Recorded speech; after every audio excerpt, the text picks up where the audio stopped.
In this edition of Locked On Capitals, we talk about your Washington Capitals as they fall to the Golden Knights in overtime once again. Let's talk about that game next on this edition of Locked On Capitals.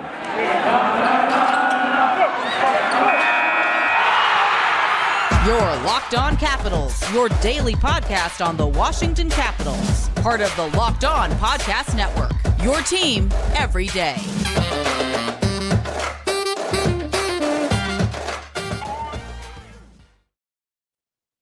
Well, hello and welcome into this edition of Locked On Capitals.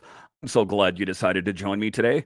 As always, this podcast is free and available on all the major platforms. And I want to thank you for making this your first listen or view of the day. Yes, this podcast is also available in video form, so head on over to YouTube and check it out. And when you're on YouTube, make sure and hit that subscribe button. And if you like the videos, give it a thumbs up. It really helps grow the channel. My name is Dan Holme. You can find me on Twitter. It's at DanCaps218. You can find the show on Twitter. It's at Locked On Caps. So in this episode, we will talk about how your Washington Capitals fall once again in overtime, this time to the Golden Knights. It was a great game for the most part, but in the third period, the Capitals took their foot off the gas and they end up losing. We'll talk about that later in the show. We will talk about how the injuries to this team are starting to stack up. We already knew about TJ Oshie and John Carlson, but you can add another name to that list as Beck Malenstyn, who laid out in front of a puck and took a slap shot and ended up leaving the game because of that. How much time will he miss? And ultimately, who are they going to plug in his absence? We'll talk about that. And then in the final segment, we will talk about the schedule ahead. But just to get it going here, the Capitals did fall once again in overtime. And it wasn't for a lack of trying. You know, it was a back and forth game for the most part. Charlie Lindgren stood on his head and made great saves. So once again, great consistency from the netminders for Washington. A great change from last year in Ilya Samsonov and Vitek Vanacek. But ultimately, it wasn't enough. The Capitals do lose as Shea Theodore sinks the game winner. It was a rough result for the Capitals, who led with 6 minutes left in regulation. And then, like I talked about, they lose Beck Malenstyn to injury as well. But talking about Charlie Lindgren, he made 28 saves on 31 shots. Not a lot more you could ask for him than that. He didn't allow in a lot of beach balls, shall we say. So I think that Lindgren did what he could do. He was under pressure a lot. He was tested early and often. And for the most part, I would say that he rose to the challenge on all of them. Ultimately, he didn't get the result that he was looking for, but it wasn't for a lack of trying. Again, Lindgren makes 28 of 31. Beck Malenstyn leaving the game was a tough one. I think that, his insertion into the fourth line, it was a flawless transition into that fourth line, which has seen the most production on the Washington Capitals. So for him to get injured in a move, not a fight, not checking someone into the boards, he laid out in front of a puck to save a goal. So, hats off to Beck Malenstyn for, going above and beyond. Maybe hindsight 2020, he probably shouldn't have done that, considering. But, when you go into these moves, you don't know that I'm going to do this and I'm going to get injured. What you're thinking is I'm going to do whatever it takes to save the puck from finding the back of the net. And I think that he did that. I think there was a pretty good chance that if he had not laid out in front of that puck, that the Golden Knights would have scored, So I give him an A for effort on that one, and kind of some old school hockey out there. But ultimately, it's a sad thing that the Capitals were minus another player. A good game for Mojo, Marcus Johansson, as he continues to be just a pleasant addition to this team. There were many people, and when they picked them off last year, thought, why did we get Marcus Johansson back on this team? Why did we get him again? He's a bit older. He's been bounced around to a bunch of different teams. Why do we need him on this team? And I think that he is really starting to pay dividends and a real pleasant addition to this team. He had all kinds of other offers from other teams. He chose to come back to Washington because he is comfortable with the players on this team. He knows a lot of the systems. I know it's a different coach than the last time he played here, but he ultimately wanted to make Washington his home going forward. And it was a good addition by Brian McClellan to go out and pick him up. sign him once again. We know how great he played years ago. Then ultimately, we know he kind of got bounced around the NHL, but a really great addition to this team. Battling multiple injuries and adversity, the Washington Capitals ran into even more adversity on Tuesday against the Vegas Golden Knights, losing another forward to injury, having a few scares too. This in Washington hockey. Now, they played through it to their best of their ability, and despite strong nights from Charlie Lindgren and Dylan Strome, a weak third led to a 3-2 overtime loss to Vegas. And there was that moment right as the horn was sounding that the Capitals thought that they got a goal, but it was washed out immediately. So a tough moment, a lot of tough breaks, I guess I got to say, for this Caps team. But the one thing I'm going to say again, and I've said this in the last few podcasts, is the net minding has kept the Capitals in this game, in these different games. If it wasn't for Kemper, if it wasn't for Lindgren, I think it would have been a blowout. I think a lot of the games the Capitals would have lost by a larger margin here. Not enough press, too many chances against.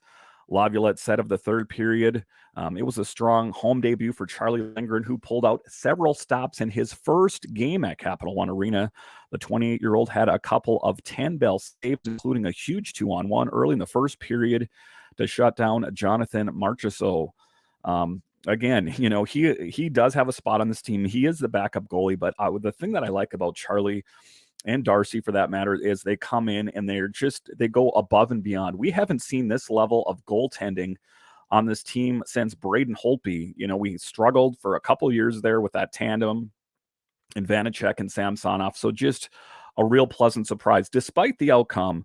A pleasant surprise that they are getting that great net minding from both Charlie and Darcy. So, that's the one thing. If the Capitals can fine-tune the rest of their game, I think they'll be in a good position going forward, because you can cross off your excuse list, that it's poor net minding that, caused us to lose this game. Now, the problem is the injuries that are stacking up. They're almost insurmountable at times. You take Beck Malenstyn out there, who I've been, kind of ringing the bell for him for a long time. He's got that big frame. He brings that physical game, and the lack of Tom Wilson on the ice. I know that you have Anthony Mantha and some other big frames, but none of them really fit the bill of a tough guy. And Beck Malenstyn relishes that role of playing a physical game. I heard in another podcast he was talking about that a physical game has been a big part of his game his whole career. And we'll talk a little bit more about Beck here later in the show. But Lindgren finished with 28 saves on 31 shots in the loss. It's extra frustrating just because I thought we played well enough to get the 2 points, especially on the back end of a back-to-back against a really good team, Lindgren said. We put ourselves in a really good spot, and I think that's what stings the most, is knowing we were really close to getting 2. And it would have been a great moral victory for this team to end up picking up a win, because going into the game last night, the Vegas Golden Knights and the Boston Bruins were tied for the most points in the NHL.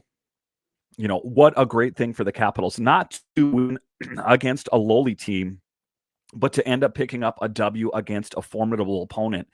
And the Vegas Golden Knights are that team.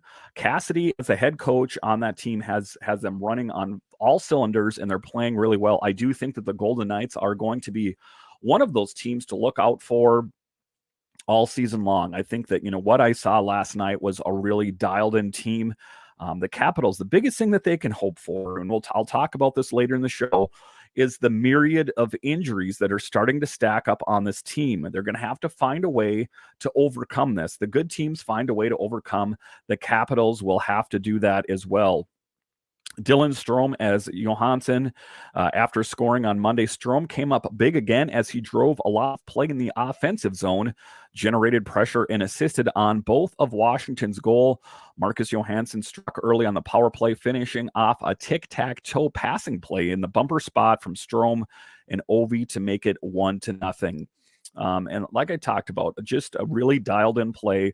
You're starting to see Dylan Strome and Alex Ovechkin playing really well together. And Marcus Johansson, we know what kind of player he is. Again, like I talked about off the top of the show, I think that what I've seen so far, and I know that it's in a small sample size, he's even a better player than he was before.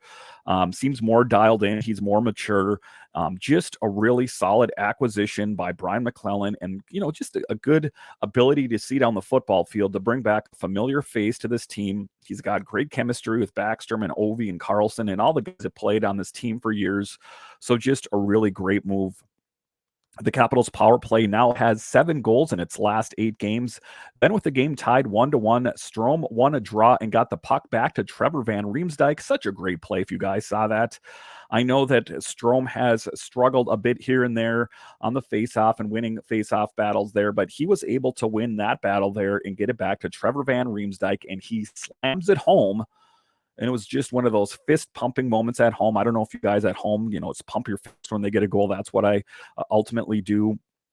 And that's what was one of those moments. I was like, yes, what a great goal. Trevor Van Riemsdyk, so getting production off the blue line as well, who rocketed home a shot from the point for his first of the season and first in 42 games dating back to January 28th, 2022. Well, the Washington Capitals, again, we're talking about all the injuries on this team.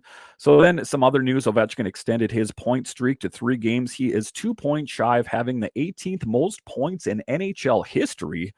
Garnet Hathaway also went down the tunnel, going down hard in the third period, but returned shortly after to finish the game. John Carlson missed his second game with day-to-day lower body injuries. So just some news around the Capitals, a tough moment. Coach Laviolette after the game says, I don't like the way we played in the third. I understand the circumstances. I understand the situation, but that doesn't mean you have to play the way that we did in the third.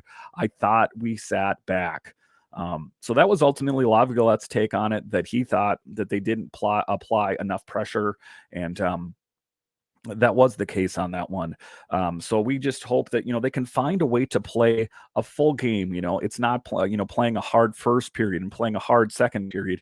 You have to play a complete game, and that's going to be the Capitals' keys for success. The other big news before I end this segment here is that Joe Snively was in this game over Connor McMichael. So I think that Snively played pretty well overall. I think what the Capitals are trying to do is they're trying to get some different looks from different players, and they're going to have to do that even more, depending on the outcome of Beck Malenstyn and how much time that he missed. For me, when I was watching the game, I didn't think he was going to leave the game because of that. I thought, he took got hit really hard, right? But I thought that ultimately, he would kind of just have to walk it off, as they say. But ultimately, that wasn't the case, as he left the game and did not return. As I record this on Wednesday morning, I don't have any other news of his current situation. But we hope that Beck Malenstyn can come back, because he was such a key piece so far going on that fourth line that we really want to see that production going forward. And it's not often that you can find someone that is so plug and play like Beck Malenstyn, but I do believe that they have that in him. All right, so after the break here, we will talk about the myriad of injuries. Yes, the injuries are just stacking up. Who is ultimately going to be on this team? We'll talk about that next.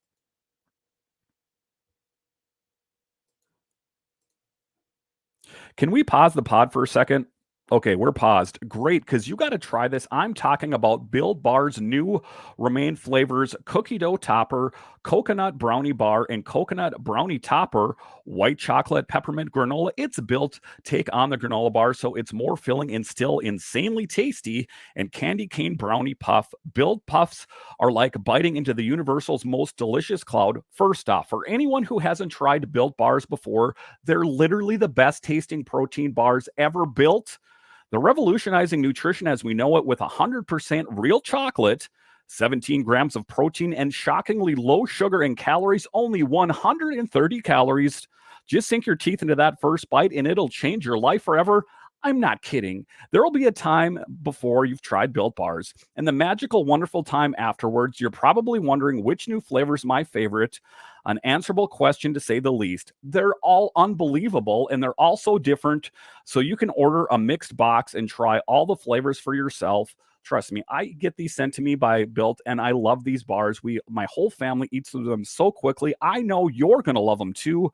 Built, you got to try this. Get 15% off your order right now by using Locked On 15 at built.com. That's get 15% off your order right now by using the promo code Locked On 15 at built.com.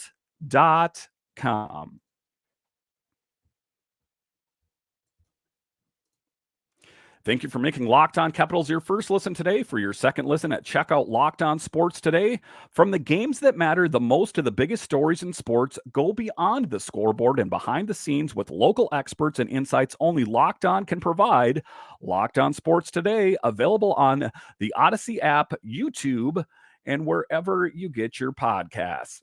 All right, welcome back into this edition of Locked On Capitals, where it is your team every day. In this episode, we're talking about the different things that are going on behind the scenes with the Capitals, the injuries that are taking place, and then how they have to figure out how to win these close games. 2 games in a row where they make it to overtime and ultimately cannot answer the bell and win the games. They got to work on that. But in this next segment here, we're going to talk about the multiple injuries on this Capitals team. You know all about most of them. So we know John Carlson and TJ Oshie were the most recent, but you can also include in that now Beck Malenstyn, upper body being evaluated, Alex Alexiev, shoulder, Connor Brown, who's going to most likely miss the rest of the season, Carl Hagelin out indefinitely, Tom Wilson mid-December, and Nicholas Backstrom out indefinitely. So wow. Just a long list of different players missing from this Capitals lineup who ultimately is going to be able to fill the void of all these different players on the team. If there were some young players, and it's funny that this is kind of happening because I've talked about this since the season started, is what these players are hoping for. Not hoping for, but, they're hoping for their opportunity, however it may come. But this is a great opportunity for Connor McMichael and Joe Snively, the 2 guys on the team, to earn a spot on this team. I hear things oftentimes on Twitter, don't say anything disparaging about Connor McMichael. He hasn't been given his opportunity. Now would be a great opportunity for him to earn a spot on this team. Yes, that's right. I said earn a spot on this team. He shouldn't just be given a job based on where he was drafted. I know that his ceiling, his trajectory is high, but ultimately, those are just words. We want to see action. We want to see what Connor McMichael has in the tank. We want to see what he can do during the rigors of the NHL season. Can he ultimately step up and be a legitimate player on this team? This is a golden opportunity for him. But the one thing I'll say is that if he does not make the most of this opportunity, there are a lot of guys in Hershey that are itching for their opportunity. And, that's what I think they need to do right now. They need to take a look at all the injuries that they have right now and assess if they have someone in Hershey or Snively or McMichael that can fill those voids. Before you go outside the organization and sign someone else, they also have Sonny Milano, who's itching for his opportunity. They want, Peter Laviolette said that they wanted to go down to Hershey to get acclimated with the team. Well, I think that he's had time to do that. Usually when you acclimate Lumber, it's 24 hours, right? Well, anyway, we're not talking about Lumber. We're talking about hockey players here. And I think that, he's had his time in Hershey to get used to the systems. And from what I hear from the different articles and things written about him is that he is playing well in Hershey and he's ready to go. As soon as you tell him that he's got a spot on this big Capitals team, I think that he'll be ready to go. So that's what I'm talking about. Before we go out and sign these other players, let's see what we have in-house first. I think that is only prudent. Following Tuesday's 3-2 overtime loss to the Vegas Golden Knights that saw yet another player exit early when winger Beck Malenstyn suffered an upper body injury using his 6'3" frame to block a shot. The Capitals have 8 different players with an injury designation, writes NBC Sports Washington. Should both Malenstyn and Carlson miss the Capitals' next game Thursday against the Detroit Red Wings, Washington will have to use all 3 of its scratches on the injured players list unless the team calls someone up from Hershey. The Capitals already had to dip into their AHL well once, but now we'll have to do call-ups. Malenstyn getting hurt.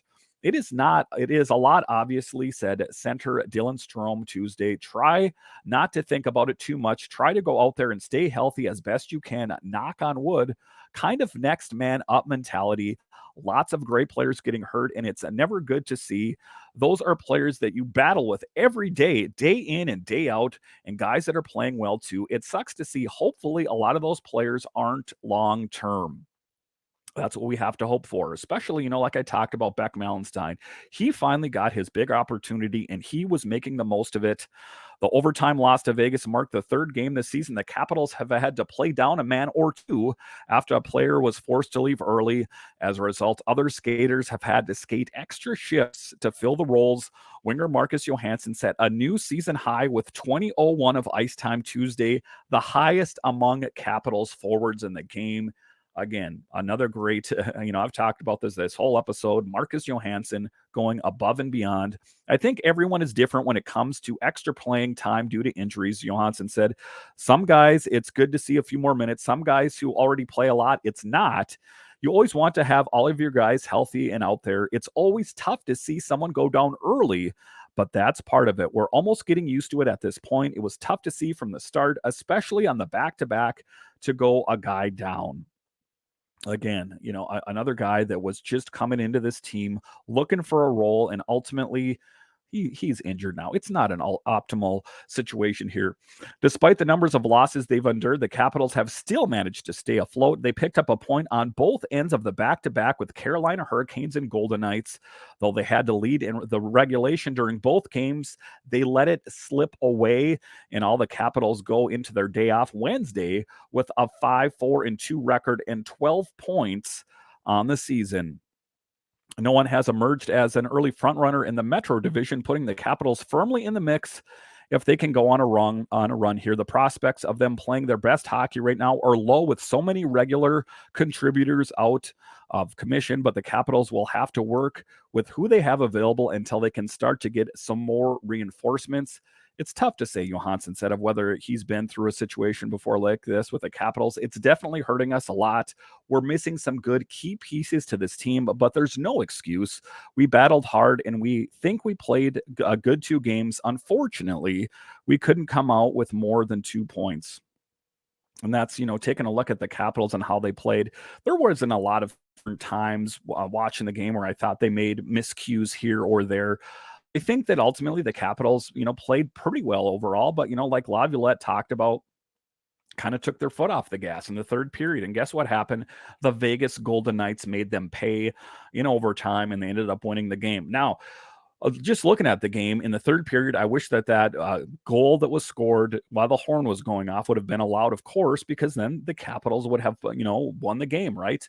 But, that wasn't what was meant to be. As they went to overtime, the Capitals did not apply enough pressure, and they ended up losing the game. The pleasant surprise in both of that, I guess, is when you get 2 losses that you can still pick up points on that. So good on the Capitals for picking up some points in 2 losses. Usually in regulation, you lose those games and then you just end up losing those points. So good for the Capitals for going to overtime and at least picking up a point in those games. That is what is important. All right, so after the break here, we are going to talk about what is coming up on this team schedule ahead. What should we look for? Who are some of the players that are going to be inserted into this lineup? We'll talk about that next. All right, welcome back into this edition of Locked On Capitals, where it is your team every day. In this final segment, we're going to talk about what's next. So we talked about in the previous segment about the injured players. Now what we have to do is get ready for the Detroit Red Wings on Thursday night. Ultimately, who is going to be in this lineup? We know that Beck Malenstyn is probably going to miss some time. As I'm recording this on Wednesday, I don't have any real answers yet.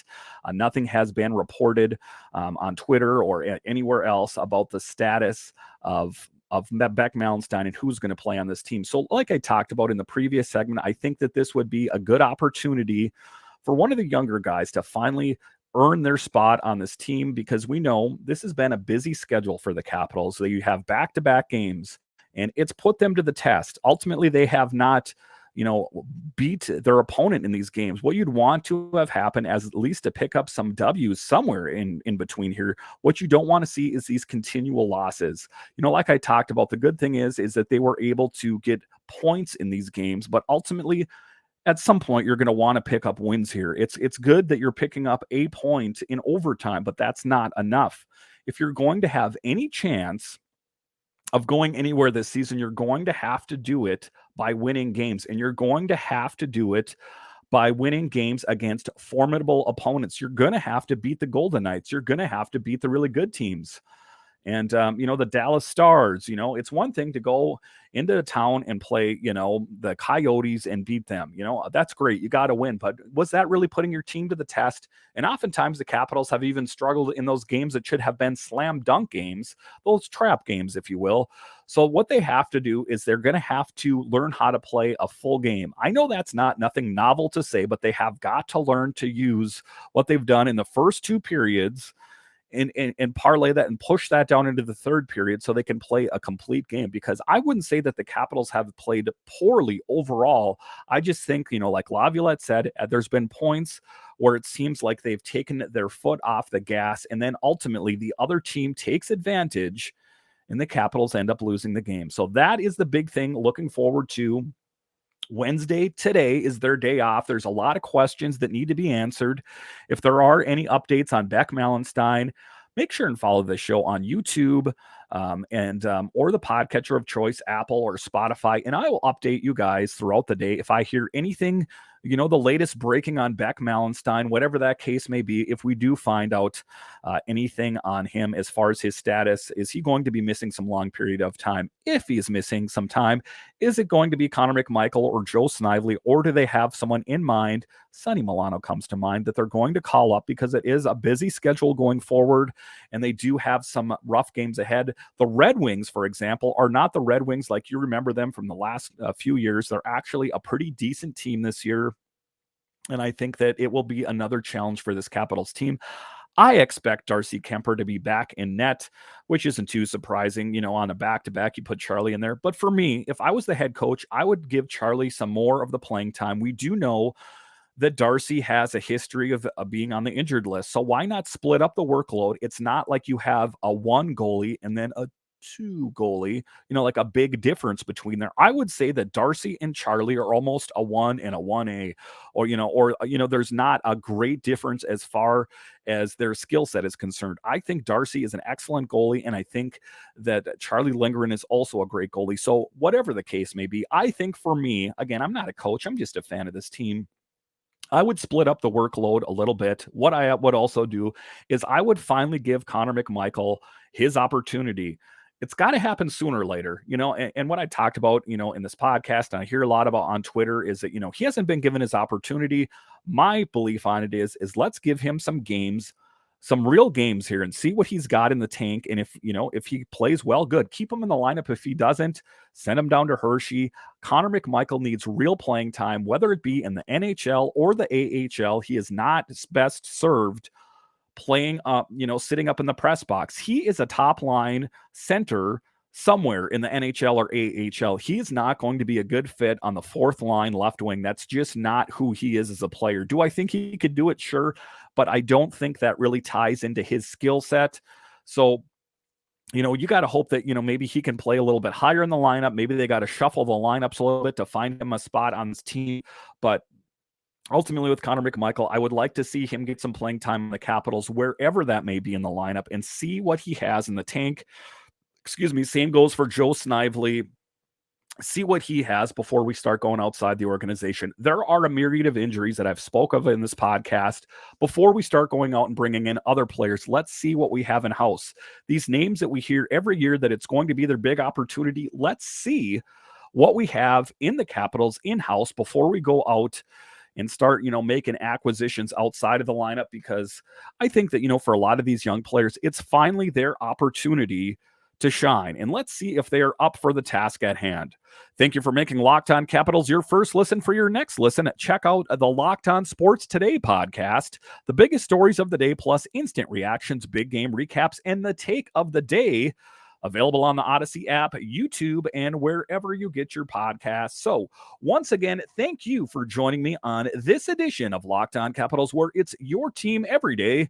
My name is Dan Holme, and I'll talk to you again next time.